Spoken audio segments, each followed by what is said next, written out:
Hi, I'm Colin Seale, the founder and CEO of thinkLaw, where we help educators teach critical thinking using real-life legal cases. And I'd like to welcome you to this week's edition of #Thinking Tuesday. This week's topic is an important one: loving awkward silences. 3 ways that wait time enhances critical thinking instruction.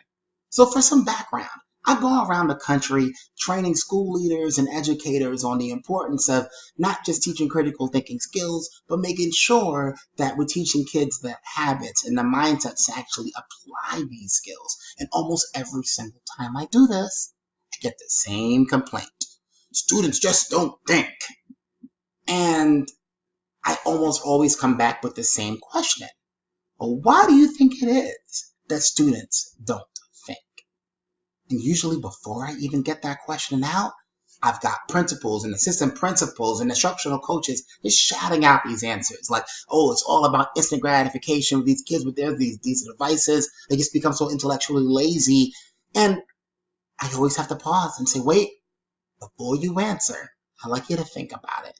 And in my head, I count down from 10 to 1. For the first 3 seconds, I can tell the audience is visibly frustrated because they're just so eager to say the answer right now.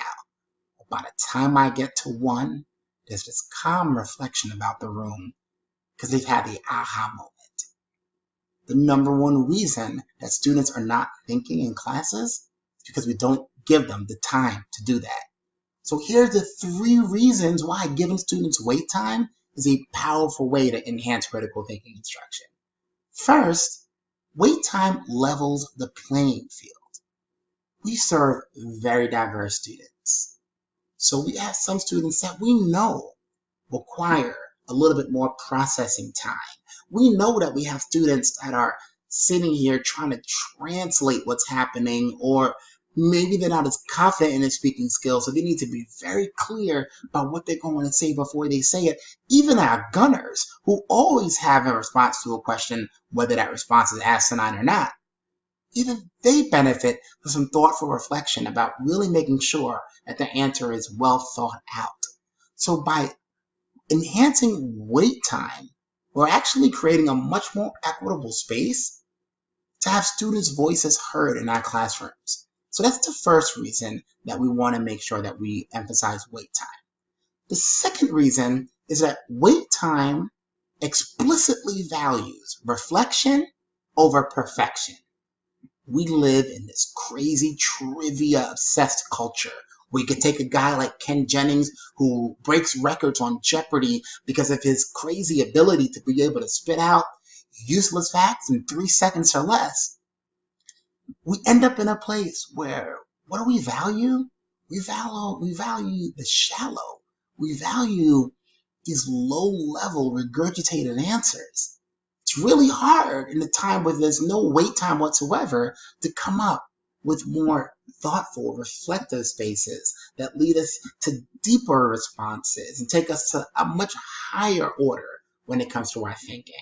So by enhancing wait time, we're actually creating a much more powerful opportunity for thoughtful reflection. And granted, 10 seconds won't be enough for someone to figure out the cure to cancer, but if we can get our students into the habit of thinking before they're jumping to conclusions or taking serious actions, then we will be in a much stronger position to make sure they're getting those critical thinking skills, habits, and mindset they need.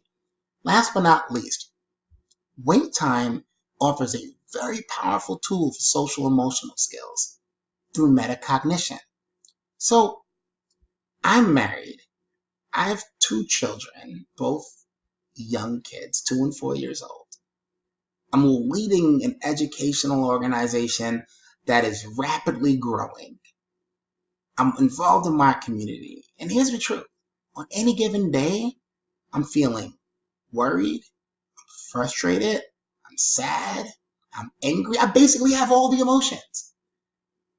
So even when I take the wait time myself and ask myself, why do I feel this way right now? Or I go a little bit deeper and say, why am I thinking about this thing in this way? What I'm actually doing is I'm practicing metacognition, or I'm thinking about my own thinking in a way that is so powerful for self-regulating my own emotions and making sure that I'm in a good place. And if that's something that I can learn from doing this, it's something that students can definitely benefit from as well. So to wrap up, this isn't just about loving awkward silences. It's for making sure that if you're a school leader, you're making sure that your teachers are actually planning for this. The rule of thumb, have at least 2 moments in each class where you're giving students 10 seconds to respond to it. Because by doing this, to wrap it up again, we're getting a leveled playing field for having student voices equitably represented in your classes. You're coming up with a powerful way to make sure that we're valuing reflection over perfection.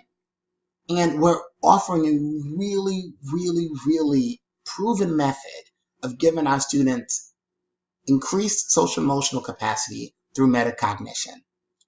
Thank you so much for tuning in to this week's Hashtag Thinking Tuesday session. And to learn more about thinkLaw, follow us on Twitter at thinkLawUS or visit our website at www.thinklaw.us.